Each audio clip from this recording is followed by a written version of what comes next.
जय श्री श्याम दोस्तों आज इस वीडियो में मैं आपको कुछ ऐसी बातें बताने जा रहा हूं जिन्हें छुपाकर रखने में ही आपकी भलाई है।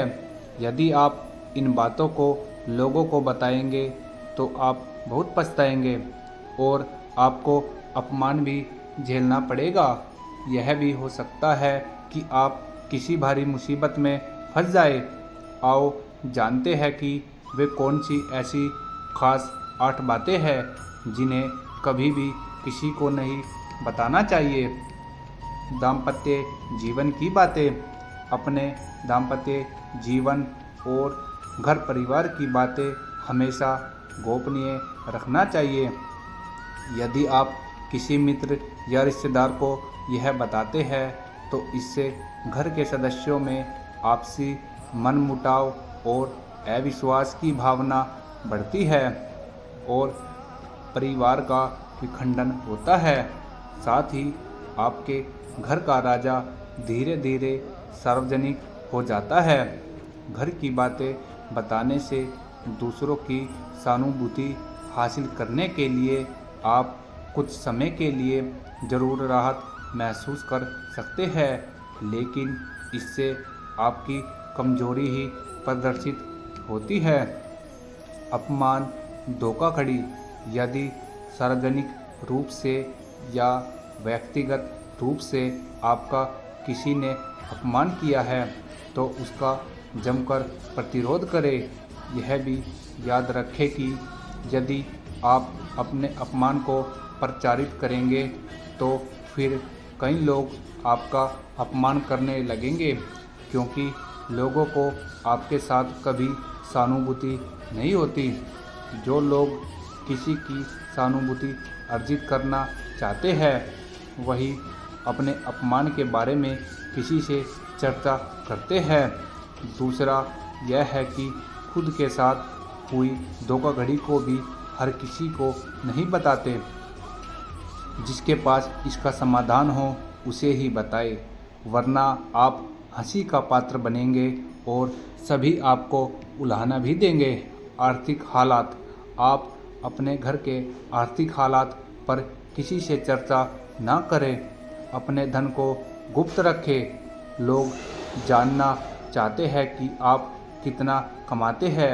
यदि आप सीधे सीधे नहीं बताएंगे तो ये लोग दूसरे तरीके से पूछताछ करके अनुमान लगा लेंगे। हालांकि आप अपने धन को जितना हो सके गोपनीय रखेंगे तो यह आपके लिए ही अच्छा होगा। इसलिए नहीं कि लोग आपसे कर्ज मांग लेंगे और फिर लौटाएंगे नहीं। इसके और भी कई कारण हैं। धन को अपने मित्र, परिचित या रिश्तेदारों से गोपनीय ही रखने की सलाह दी जाती है। गुरु मंत्र और साधना। यदि आपने किसी योग्य गुरु से दीक्षा ली है तो उसके द्वारा दिया गया गुरु मंत्र गोपनीय रखें। हालांकि गुरु मंत्र कई प्रकार के होते हैं, जैसे किसी ने आपको कुछ ज्ञान दिया या कुछ हुनर सिखाया, वह भी गुरु मंत्र है। इसके अलावा यदि आप किसी भी प्रकार की साधना या ध्यान कर रहे हैं तो उसे भी गोपनीय रखें, अन्यथा वह निष्फल हो जाएगी। इस संबंध में गोपनीयता से ही लाभ मिलता है। अपनी अयोग्यता या कमजोरी। हालांकि बहुत सी जगह या मामले में इसे गोपनीय रखना घातक भी सिद्ध हो जाता है, लेकिन बहुत से मामलों में इसे उजागर करने से आपको लोग कमज़ोर समझकर आपके साथ गलत व्यवहार करने लगेंगे या आपको मानसिक रूप से दबाने लगेंगे। इसलिए इस बारे में आप अच्छे से विचार कर ले कि कब, कहाँ, कौन सी कमजोरी गोपनीय रखनी है। कमजोरी और अयोग्यता में फ़र्क करना भी सीखें। दान पुण्य। आपने जो भी दान दिया है उसे गुप्त रखें तो ही उसका लाभ मिलता है। गोपनीय दान देवताओं की नज़र में रहता है और जिस दान का बखान किया जा रहा है उसका फल निष्फल हो जाता है। मंदिर में दान दे।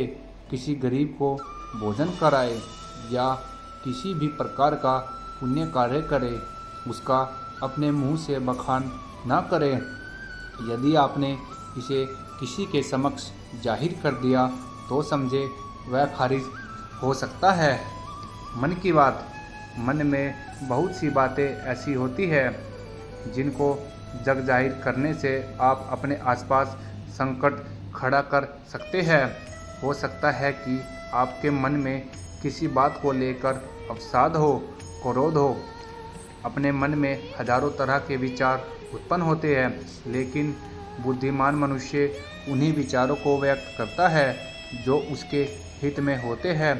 लेकिन इस तरह की बातों को जग जाहिर करने से आपके संबंध में लोग एक तरह की राय बनाना शुरू कर देंगे। फिर लोग आपकी अच्छी बातों को नहीं सुनेंगे, आपके उस गुस्से को ही चर्चा करेंगे। आपके 10 अच्छे कार्य उस एक मन के विचार के सामने कमज़ोर पड़ जाएंगे। दवा। आप यदि किसी भी प्रकार की दवाई खाते हैं तो उसे गोपनीय रखें। माना जाता है कि दवा का असर भी तब तक रहता है जब तक वह गोपनीय है। हालांकि कुछ लोग इससे इत्तेफाक रख सकते हैं, लेकिन प्राचीन काल में हो सकता है कि यह किसी विशेष रोग या औषधि के लिए कहा गया हो। बहुत से लोग कहते हैं कि यदि आप दारू भी पीते हैं तो वह भी तभी तक उचित है जब तक उसकी गोपनीयता भंग ना हो। जिस दिन लोगों को उसके बारे में पता चलता है, समझो उसी दिन से आपका पतन भी होना शुरू हो जाता है।